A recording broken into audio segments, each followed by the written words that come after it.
When I was 17, my family moved 2 states away without telling me. They left a note that said, "You'll figure it out." 12 years later, after I finally made it without them, they reached out trying to reconnect. When I was 17, I came back to a completely empty home and a note on the kitchen counter. It was the cruelest thing I've ever read. It just said, "You'll figure it out." I didn't know what I'd done wrong. I figured they were just tired of pretending they loved me. But the truth was, they had never even pretended. When I was 13, I made a birthday cake for my mom by myself, only to have her call it clumpy. At 15, I tutored my brother through finals. All the while he called me a know-it-all and slammed his door in my face. At 16, I gave my entire paycheck to my dad so he could cover bills, but got yelled at when I brought it up later after he said I was useless. I was always useful, but never loved. My parents and my brother, my only family, had packed up and moved 2 states away without telling me. I found out from the landlord a week later. I had a week to move out because they'd canceled the lease early. I slept at a friend's house for 3 nights before I ran out of places to go. Eventually, I was sleeping in the back of a storage unit I rented with the last of my savings. I snuck in and showered at the YMCA, ate peanut butter with a spoon for my breakfast, lunch, and dinner, applied for jobs on free library computers, and pretended everything was okay. Eventually, I got hired at a diner, server for the night shift. The manager was gruff, but fair, paid me cash under the table until I could get an ID. She let me nap in the break room once when I nearly collapsed from exhaustion. I clawed my way through it, bought a prepaid phone, saved every single receipt, watched free YouTube tutorials on finance and goal setting. The first year, I barely survived, but I made it through. The turning point came when a regular at the diner offered me a temp job cleaning out office files. It paid triple what I made serving. I said yes. That job led to another, and another. I learned quickly, showed up early, and asked questions. By 22, I was freelancing full-time. By 25, I launched a consulting business. Just me, a folding table, and a borrowed laptop. By 27, I had 5 contractors under me, my own office, and a client roster that included companies I used to dream about. And by 29, I was officially a millionaire. Not influencer millionaire, not fake it for Instagram millionaire. Actual savings with a retirement account, no debt, paid off apartment, health insurance I could afford. The first time I saw my bank app hit 7 figures, I cried. Throughout those tough years, my family never reached out, not even once. I saw my brother pop up in a suggested friends list once. He's married now, still living in the state they disappeared to. I stared at the screen for a long time, wondering if he ever told his wife about me, if he said I ran away, or if he says nothing at all. Sometimes I still wonder if it would have been easier to hate them. But truthfully, it was never hate. It was heartbreak. I go to therapy now because I want to stay unbroken. I've made a list of people who saved me when they didn't have to, like coworkers, classmates, and strangers who showed me what real support looks like. Last week, a podcast interview I did about surviving family estrangement blew up online. It hit 1 million views in 4 days. My inbox filled with messages of support, gratitude, and strangers telling me I put words to their pain. And then, one email stood out.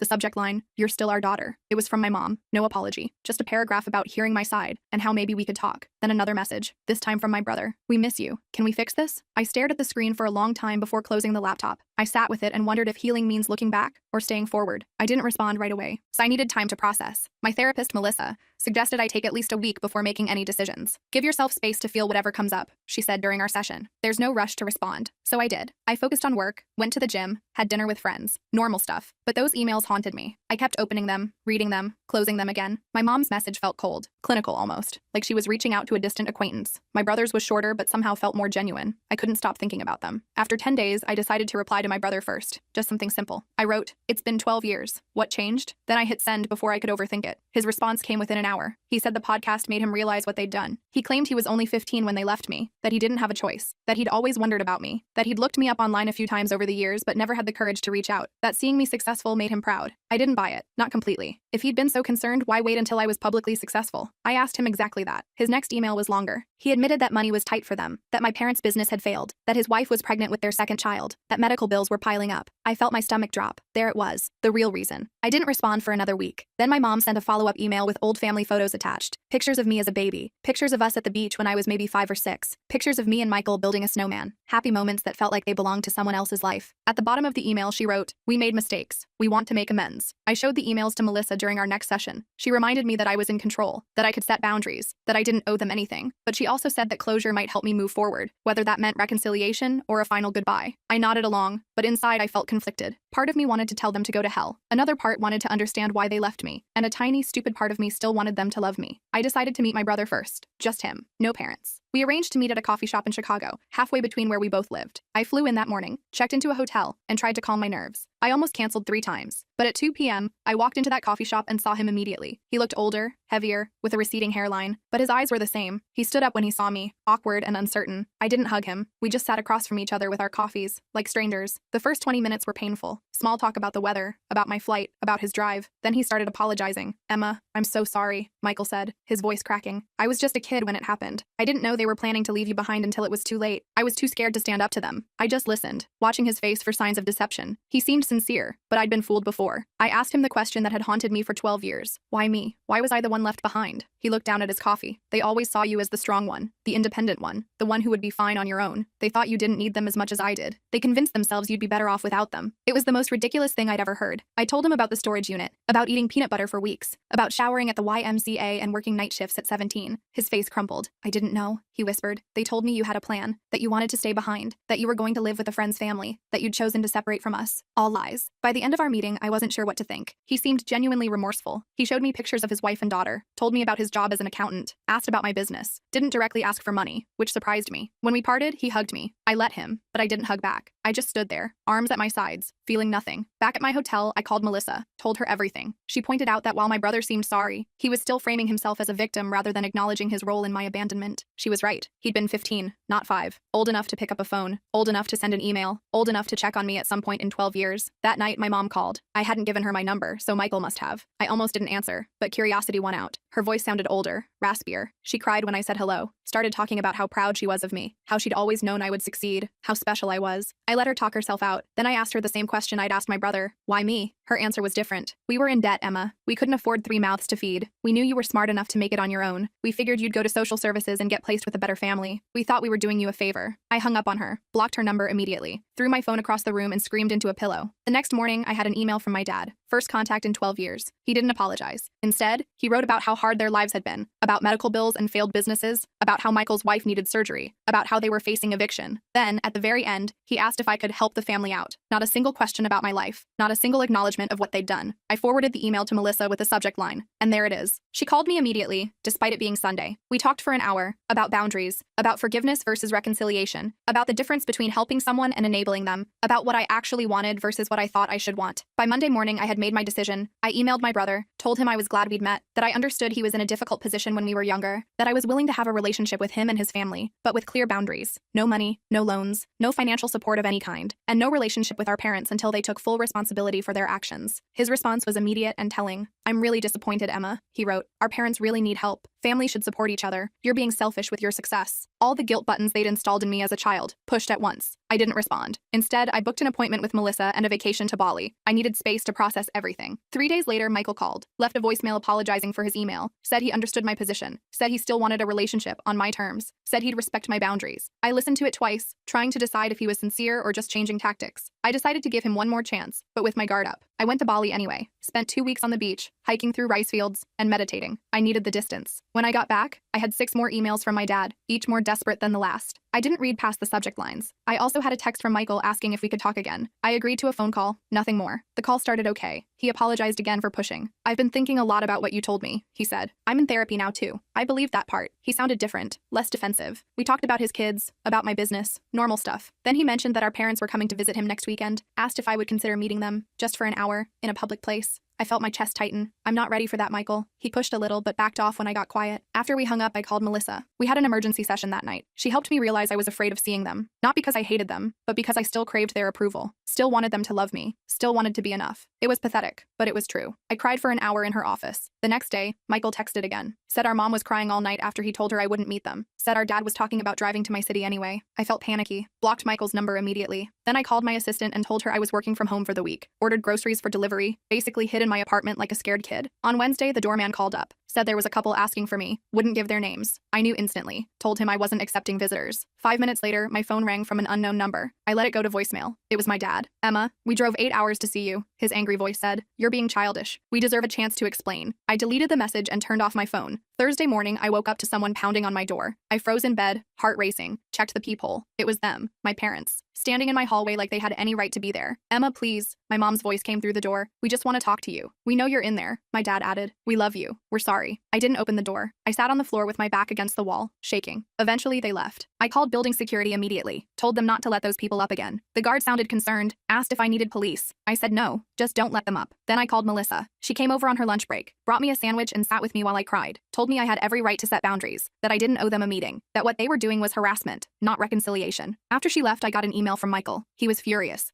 Said I'd humiliated our parents. Said they were staying in a cheap motel they couldn't afford because they were so desperate to see me. Said his wife needed surgery next month and they were hoping I could help. Said I was being cruel. I didn't respond. Friday morning, I decided I needed to leave town for a while. Booked a flight to visit my friend Rachel in Portland. She'd been one of the people who helped me when I was homeless. Let me crash on her couch for a week when I had nowhere else to go. I trusted her completely. I was throwing clothes in a suitcase when my phone rang. Unknown number again. I ignored it. 10 minutes later, my doorman called. Said there was a woman downstairs having what looked like a medical issue. Said she was asking for me by name. Claimed to be my mother. I felt sick. Told him to call an ambulance if she needed help, but I wasn't coming down. He sounded uncomfortable but agreed. I finished packing and headed downstairs an hour later. Checked the lobby carefully before entering. No sign of them. I felt relieved but also weirdly guilty. The doorman gave me a strange look as I passed. Told me the ambulance had come. That the woman had been having chest pains. That she'd been taken to Memorial Hospital. I nodded and hurried out to my waiting Uber. At the airport, I got another call from Michael. I almost didn't answer, but something made me pick up. Mom had a heart attack. He was crying. She's in surgery. This is your fault for stressing her out. I hung up on him. Called Melissa instead. She answered immediately. I told her what happened. Asked if I was a terrible person. Emma, listen to me, she said firmly. You are not responsible for your mother's health. This feels like another manipulation tactic. Get on your plane and take care of yourself. I did. Spent the weekend with Rachel. Told her everything. She remembered when my family abandoned me. Remembered how broken I'd been. She was furious on my behalf. They don't deserve a minute of your time, she said, pouring me another glass of wine. Not after what they did to you. It felt good to have someone so firmly in my corner. Sunday night, I got an email from my dad. My mom was stable, had a stent put in, would be released Tuesday. The email ended with, "She's asking for you. Don't you think you've punished us enough?" I showed Rachel. She rolled her eyes so hard I thought they might get stuck. Told me this was textbook guilt tripping. I knew she was right, but part of me still felt responsible. I flew home Monday. Found flowers outside my apartment door. The card said, "Please call us. We're staying at the Holiday Inn until Wednesday." No apology. No acknowledgement of boundaries. Just another demand. I threw the flowers in the trash chute. Tuesday morning, I got a text from an unknown number. It was a photo of my mom in a hospital bed, looking pale and small. The message said, "She might not have much time left. Do you really want to live with this regret?" I blocked the number. Called Melissa. She suggested I take a social media break, change my number, maybe even stay with a friend for a while. I agreed. Called my assistant and told her I'd be working remotely for 2 weeks. Packed another bag. Before I could leave, my doorman called again. Said there was a young woman downstairs asking for me. Said she had a small child with her. Said she claimed to be my sister-in-law. I felt cornered. These people wouldn't stop. I told the doorman to send her up. Decided to face this head-on. The woman who knocked on my door looked exhausted. Had dark circles under her eyes. Was holding a sleeping toddler against her shoulder. "I'm Jenny," she said quietly. "Michael's wife. I came alone because I wanted to talk to you without family drama." I let her in reluctantly. Offered her water. She accepted gratefully. Jenny put her sleeping daughter on my couch, tucking a blanket around her. Then she sat at my kitchen table and started talking. "I only learned about you 3 years ago," she admitted. "Michael told me you ran away at 17. Cut contact with the family. I always thought it was strange but never pushed. Hearing your podcast was a shock. I confronted him, and he finally admitted the truth. I just listened, not sure what to believe anymore." Jenny seemed sincere. "I'm horrified by what they did to you," she continued. "I insisted Michael reach out, but I had no idea they were going to ask you for money. I'm embarrassed and angry about that. Yes, I do need surgery for a thyroid condition, but we have insurance. Your parents are the ones in financial trouble, not us." I asked her why she'd come. She looked me straight in the eyes. "You deserve to know the whole truth," she said. "Your parents have been telling everyone you abandoned the family, that you were mentally unstable, that you stole money from them before disappearing, that they spent years looking for you. All lies to cover what they'd done." I felt like I'd been punched. "How do you know this is true?" She pulled out her phone, showed me Facebook posts from years back. My mom asking for prayers to find her troubled daughter. My dad claiming I'd taken their savings before running away. Posts about hiring private investigators, about checking homeless shelters. All carefully crafted to make them look like victims. All dated years after they'd abandoned me. Jenny apologized for being part of it, even unknowingly. Said she'd confronted my parents too. That they'd admitted everything to her when she threatened to tell the whole family the truth. That they were desperate now because their lies were unraveling. That my podcast had people asking questions they couldn't answer. Her daughter woke up then. A cute little girl with curly hair. "This is Lily," Jenny said softly. "She's 3. I have another daughter on the way. I want my children to know their aunt, but only if you want that too. No pressure, no guilt. Just an open door if you ever choose to walk through it." After they left, I sat in my apartment for hours, processing, called Melissa again, told her everything Jenny had said. She wasn't surprised. "Abusers often control the narrative," she explained. "They create alternate realities where they're the victims." She asked what I wanted to do now. I honestly didn't know. That night, I got another email from my dad. This one was different, angry, threatening. Said if I told lies about them online, they would sue me for defamation. Said they had proof I'd stolen from them. Said they'd go to the media with their side if I didn't take down the podcast and issue a public apology. Said they expected financial compensation for the damage to their reputations. I forwarded it to Melissa, then to my lawyer, Marcus. He called me immediately. "This is empty threatening," he assured me. "Truth is an absolute defense against defamation. Save everything but don't respond. I'll handle it if they actually file anything," which I doubt they will. People who are actually going to sue don't usually announce it first. The next day, I got a call from Michael. I let it go to voicemail. He sounded panicked. "Emma, Jenny told me she visited you. Our parents are furious. They're saying terrible things about her now too. I'm scared they're going to try something desperate. Please call me back on Jenny's phone, not mine." I didn't know what to believe anymore. Called Marcus again. He suggested meeting Michael and Jenny somewhere public, with him present as my lawyer, just to hear them out. I agreed reluctantly. We set up a meeting at a restaurant near near Marcus's office for the next day. They showed up on time. Both looked terrible, stressed, exhausted. Jenny had a bruise on her arm she kept trying to hide. Michael couldn't make eye contact. "I'm Marcus, Emma's attorney," he said as we sat down, which made Michael flinch. But we sat down, ordered coffee, and they started talking. The story that came out was worse than I'd imagined. My parents had been living off Michael for years, moving in and out of his house, taking money for emergencies, watching his kids while criticizing his parenting. When Jenny confronted them about me, my dad had grabbed her arm, hard enough to leave marks. Michael had kicked them out. They were now staying in a motel, calling constantly, showing up at his work. I listened without interrupting, watched my brother break down as he described how our parents had controlled him his entire life, how they'd convinced him I abandoned them, how he'd been too scared to question their version of events, how he'd been trapped in their web of manipulation and lies for 12 years, how he was terrified they would hurt Jenny or the kids. Marcus asked careful questions about financial entanglements, about house titles and bank accounts, about whether my parents had keys to their house. Michael answered everything, said they'd co-signed his mortgage, said his dad was still on his bank account from when he was in college, said they had spare keys, said they knew all his passwords. Marcus took notes, occasionally glancing at me. By the end of the meeting, I felt drained but clearer. This wasn't just about me anymore. Michael and Jenny were victims too, in their own way, different from me, but still trapped. Marcus suggested they speak to a lawyer of their own, gave them a colleague's card, told them to change their locks, passwords, and bank accounts immediately. They nodded, looking overwhelmed but grateful. As we were leaving, Michael hugged me. This time, I hugged him back. It wasn't forgiveness, not yet, but it was something. A recognition that we'd both been damaged by the same people, that maybe we could help each other heal. That night, I got a series of increasingly unhinged texts from my parents' numbers. Accusations, threats, guilt trips. I blocked them all. Then I called Jenny, asked if they were safe. She said yes. They'd changed the locks, stayed with friends the night before, were looking into a restraining order. I felt relieved but still worried. The next morning, I woke up to my phone ringing. It was Jenny, hysterical. "They broke into our house," she sobbed. "They took Lily's baby photos, important documents, Michael's laptop. They left a note. Family matters should stay in the family." I told her to call the police immediately, said I'd meet them at their house, called Marcus on my way. When I arrived, there was a police car outside their house. An officer was taking statements in the living room. The place was a mess. Drawers pulled out, papers scattered. Michael was sitting on the couch, head in his hands. Jenny was pointing out missing items to the officer. I introduced myself as family, there to help. The officer seemed skeptical that grandparents would break in. "Are you sure they didn't just use a key?" he asked. "Maybe this is a misunderstanding?" Jenny showed him her bruised arm, told him about the escalating behavior, about the threats, about how they'd been stalking them. He took notes but didn't seem convinced. Said without evidence, it would be hard to prove who did this. After the police left, we cleaned up together. Found more missing things. Photo albums, financial documents, the spare key to their car. Michael looked defeated. "This is my fault," he said. "I should have protected my family better. Should have stood up to them years ago. Should have looked for you harder." I didn't disagree, but I didn't pile on either. We were beyond that now. Marcus arrived as we were finishing, looked around grimly, said this changed things, that we needed to document everything, that breaking and entering was a serious crime, that we should all stay somewhere else for a few days, that he'd help us file for emergency restraining orders in the morning. We nodded, too exhausted to argue. Jenny packed bags for them while Michael and I secured the house as best we could, changed locks again, checked windows, discussed security cameras. It felt surreal, taking these precautions against our own parents, but also necessary. They'd crossed a line that couldn't be uncrossed. As we were leaving, Michael got a text from our dad. Just 3 words. "We're watching you." He showed it to me, hands shaking. I took a screenshot, sent it to Marcus. Then I made a decision. Told them they were coming to stay with me. My building had security, cameras, a doorman who already knew not to let our parents in. They accepted gratefully. That night, the 4 of us ate takeout in my living room. Lily played with toys Jenny had packed. We talked quietly about next steps, about restraining orders, about police reports, about changing phone numbers and email addresses, about possibly moving to a new house, about how to protect themselves long term. It wasn't the family reunion I'd ever imagined. Sitting there with the brother who'd let me be abandoned, his wife who'd believed lies about me, and their daughter who was innocent in all of this. But somehow, it felt right. Like we were finally facing the truth together. Like maybe, just maybe, we could build something new from the ashes of what our parents had destroyed. The next morning, Marcus called, said he'd filed emergency restraining orders for all of us, said we needed to appear in court next week to make them permanent, said he'd also reported the break-in to a detective he knew,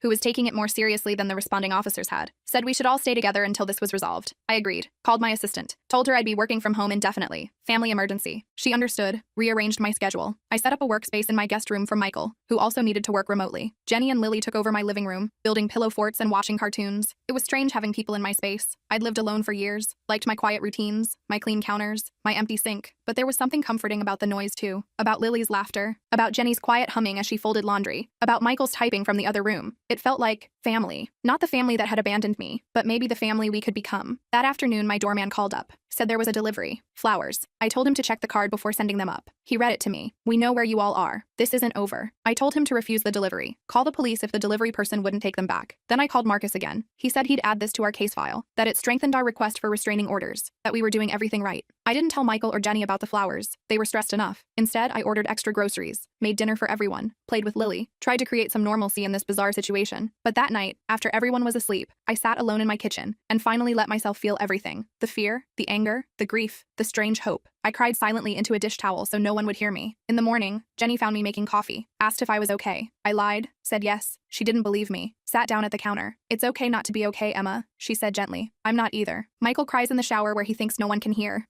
Lily keeps asking when we can go home. This whole situation is terrible, but I'm grateful we're facing it together. I looked at her, this woman I barely knew who was somehow now part of my life. Asked her why she'd come to me that first day, why she'd chosen to believe me over the family she'd known for years. She smiled sadly. I've always felt something was off about your parents, about the stories they told, about the way they controlled Michael. The podcast confirmed my suspicions. I couldn't let my daughters grow up thinking abandoning a child was ever acceptable. We hugged then. First time. It felt awkward but genuine, like the beginning of something. Not friendship exactly, not yet, but understanding. Solidarity, a shared determination to break the cycle of mistreatment that had damaged us all. The next few days fell into a routine. Working, cooking, playing with Lily, checking in with Marcus, jumping at unexpected noises, flinching when phones rang, living in a strange limbo of domestic normalcy and underlying tension. We were safe but not at peace, together but still healing, family but still learning what that meant. On Friday, Marcus called with news. The detective had found evidence. Security footage from a gas station near Michael's house showed our parents' car parked there during the time of the break-in. The restraining order hearing was set for Monday. He was confident we'd get approved. We all felt relieved but still anxious, still waiting for the next escalation. It came that night. A brick through Michael's car window in the parking garage. No note this time. No need for one. The message was clear. The building security footage showed a man in a baseball cap, face carefully turned away from cameras. We couldn't prove it was our dad, but we all knew. Filed another police report, added it to our case file, tried not to let Lily see how scared we were. Sunday night, we sat together making a plan for court. What to wear, what to say, what evidence to bring, how to explain our family history without sounding crazy, how to make the judge understand the pattern of escalation, how to protect ourselves legally and physically. It felt surreal discussing our parents this way, like talking about strangers, dangerous strangers who happened to share our DNA. As we talked, my phone pinged with an email notification from my mom. Subject line, last chance. I almost deleted it unread, but something made me open it. It was short, just one line. If you go to court tomorrow, you'll regret it for the rest of your life. I showed it to Marcus, who'd stayed for dinner. He took a screenshot, added it to our file, told me not to respond, said this kind of threat would only help our case. That night, none of us slept well. I kept checking my locks, listening for noises, wondering what my parents might do next, wondering if we were overreacting, wondering if we were underreacting, wondering how my life had come to this point. From abandoned teenager to successful businesswoman to hiding in my own apartment from the people who gave me life. Monday morning arrived with a strange calm. We dressed carefully, business casual, respectable, trustworthy. Jenny arranged for a friend to watch Lily. We drove to the courthouse in separate cars just in case. Met Marcus on the steps outside. He looked confident, briefcase in hand, told us he'd handled dozens of cases like this, that the evidence was strong, that judges took threats seriously, that we'd be protected. As we walked into the courthouse, I spotted them, my parents, standing near the entrance, looking older than I remembered, smaller somehow. My mom saw me first, made a move toward me. My dad grabbed her arm, held her back. They watched us pass, didn't speak, didn't try to approach, just stared with a mixture of anger and something else, something that might have been fear. We filed past them into the building, checked in at security, followed Marcus to the correct courtroom, sat together on a bench, waiting for our case to be called. I could feel my parents enter behind us, could sense them sitting on the opposite side of the room, could almost hear their whispered conversation. But I didn't turn around, kept my eyes forward, focused on breathing. The judge called our case. We stood, walked forward, took our places. Marcus presented our evidence calmly. The break-in, the threatening texts, the flowers, the brick, the email, the history of abandonment and manipulation. The judge listened carefully, asked clarifying questions, looked at our parents with increasing concern. When it was their turn, my parents approached the bench. No lawyer, just them. My dad spoke first, claimed we were exaggerating, that they were just trying to reconnect with family, that they'd never broken any laws, that they loved us and wanted to make amends, that this was all a misunderstanding blown out of proportion. The judge asked about the security footage, the threatening messages. My dad denied everything, said it wasn't them on the footage, said their texts were being misinterpreted, said they were the victims here, not us. My mom nodded along, occasionally dabbing at her eyes with a tissue.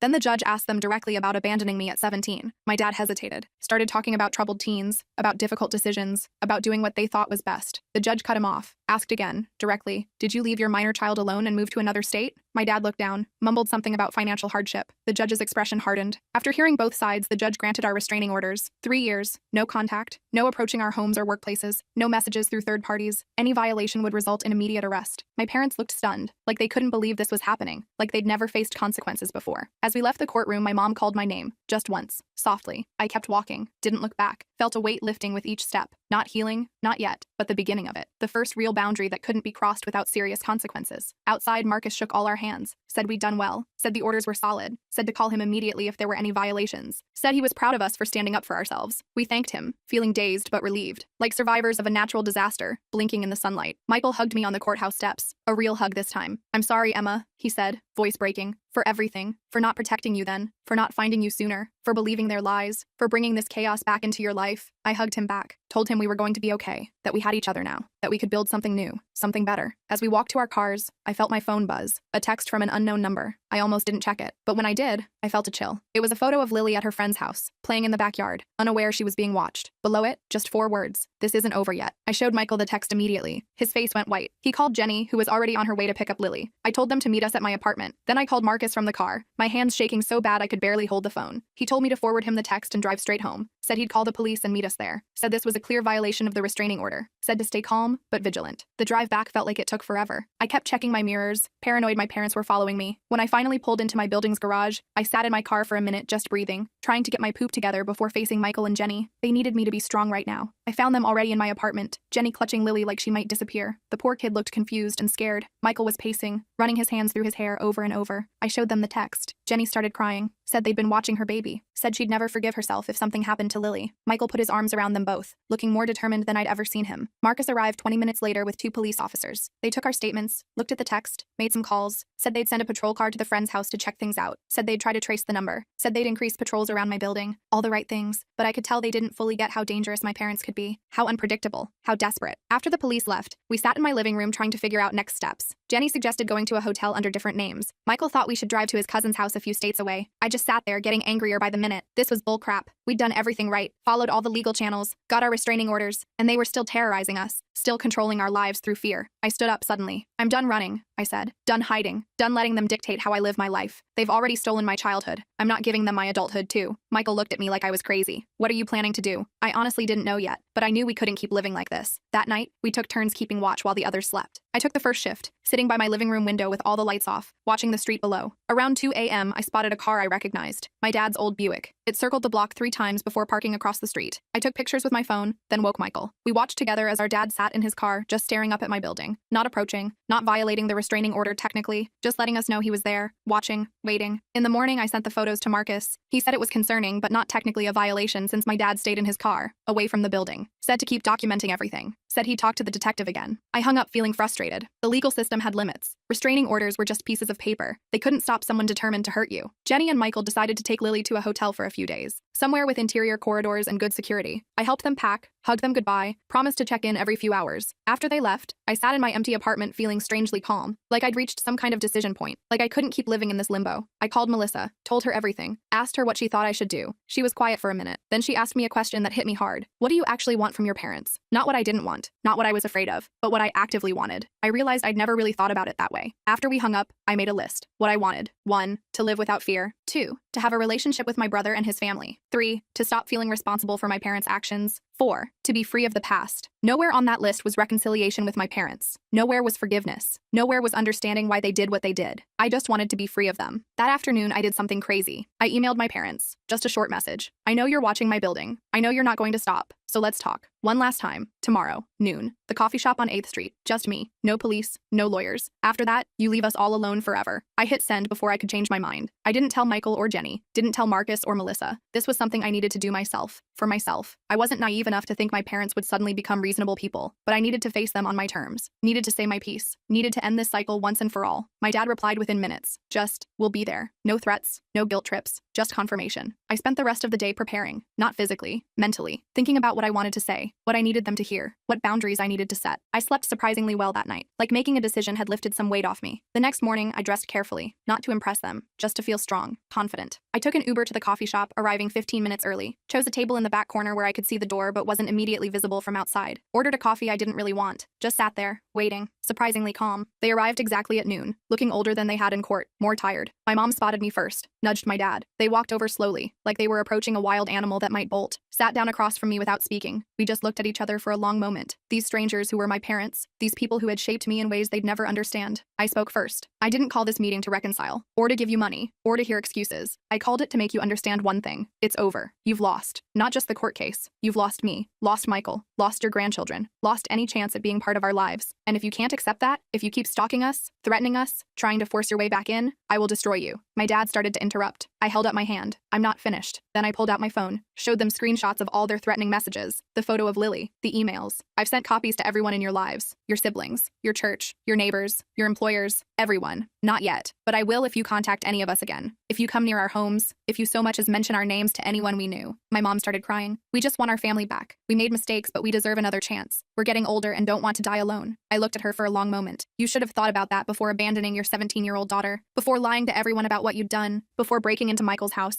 before threatening your own grandchild. My dad got angry then. You're ungrateful. You've always been difficult. You've turned your brother against us. You owe us for raising you. I just laughed. Actually laughed in his face. Do you really think you're entitled to gratitude for doing the bare minimum as a parent for 17 years before abandoning me completely? Do you think your parenting was so stellar that I should be thanking you for it? He didn't have an answer for that, just sat there, red-faced and silent. My mom was still crying, but I felt nothing. No guilt, no sympathy, just a cold clarity that these people were never going to change, never going to take responsibility, never going to be the parents I deserved. I stood up to leave. This is your last warning. Next time you violate the restraining order, I won't just call the police. I'll make sure everyone you know understands exactly what kind of people you really are. I have the resources to make your lives very difficult if you force my hand. I don't want to do that, but I will to protect my family, my real family, Michael, Jenny, Lily, the people I choose. As I walked away, my mom called after me. Do you really hate us that much? I stopped, turned around. I don't hate you. I feel nothing for you. You're strangers to me now, and that's your loss, not mine. I walked out of that coffee shop feeling lighter than I had in years, called Michael from the sidewalk, told him everything. He was upset at first that I'd met them alone, then concerned they might retaliate, but mostly he seemed relieved that someone had finally stood up to them directly, said he wished he'd had the courage to do it years ago. I went back to my apartment, packed a bag, decided to join Michael and his family at their hotel for a few days, just to be safe. When I got there, Lily ran to hug me. Auntie Emma, she called for the first time. I almost cried. Jenny hugged me too, said she was proud of me, said she hoped I'd finally get some peace. Michael just squeezed my shoulder, no words needed. We spent the next few days in a weird limbo, waiting for my parents to make their next move, checking our phones constantly, jumping at unexpected noises, but nothing happened. No calls, no texts, no emails, no sightings of their car, just silence. After a week, Michael and Jenny decided to go home, changed all their locks again, installed security cameras, made plans to put their house on the market, started looking at places closer to my city. I went back to my apartment too, back to work, back to something like normal life. 2 weeks passed, then a month. Nothing from my parents. Marcus checked in regularly, said the detective had confirmed they'd returned to their home state, said the restraining orders were still in effect, said we should stay vigilant but try to move forward with our lives. Slowly we did. Michael found a new job in my city. Jenny enrolled Lily in preschool. They bought a house 20 minutes from my apartment. We had dinner together every Sunday, started building new traditions, new memories, a new kind of family based on choice rather than obligation. I kept expecting to feel something about my parents, grief maybe, or guilt, or anger, but mostly I felt relief, like I'd finally put down a heavy weight I'd been carrying since I was 17, like I could finally focus on the future instead of the past. 6 months after the coffee shop confrontation, I got a letter, forwarded through Marcus so my address stayed private, from my mom. I almost didn't open it, almost threw it away unread, but curiosity won out. It was short, just a few paragraphs. No excuses this time, no demands, just an acknowledgement that they'd hurt me deeply, that they'd failed as parents, that they understood why I wanted nothing to do with them, that they were getting counseling, that they would respect the restraining orders, that they hoped someday I might be willing to hear a proper apology, but understood if that day never came. I showed it to Michael. He got a similar letter. We talked about it over dinner that night, about whether it was sincere, about whether it changed anything, about whether we could ever trust them again. We didn't reach any conclusions, just agreed to take it one day at a time, to prioritize our healing, to protect the family we were building. I keep the letter in my desk drawer, not because I'm ready to forgive, not because I want reconciliation, but because it represents something important. My parents finally recognizing my right to set boundaries, my right to choose who I allow in my life, my right to define family on my own terms. Last week, Lily had her 4th birthday party. Michael and Jenny invited me to help plan it. We had it at my apartment. Balloons everywhere. A cake I ordered from a fancy bakery. Presents piled on the coffee table. Lily running around in a princess dress, laughing. Jenny taking pictures. Michael grilling on my balcony. Friends stopping by throughout the day. So much noise. So much joy. At one point, I stepped into the kitchen for a moment alone, just watching through the doorway as Michael swung Lily around in circles, as Jenny laughed at something a friend said. As my apartment, once so empty and quiet, filled with life and love. I thought about that note on my kitchen counter 12 years ago. You'll figure it out. And I had. Not the way they meant, but I'd figured out what family should be, what love should look like, what I deserved all along. I'm not saying everything's perfect now. I still have trust issues, still go to therapy every week, still have nightmares sometimes about being abandoned, still flinch when my doorbell rings unexpectedly, but I'm healing. We all are. Building something new from the broken pieces of our past, something stronger, something chosen, something real. Sometimes people ask if I'll ever reconcile with my parents, if I'll ever let them meet Lily, if I'll ever forgive them for what they did. I don't have answers to those questions yet. Maybe someday, maybe never. But what I do know is this. I'm not defined by what they did to me anymore.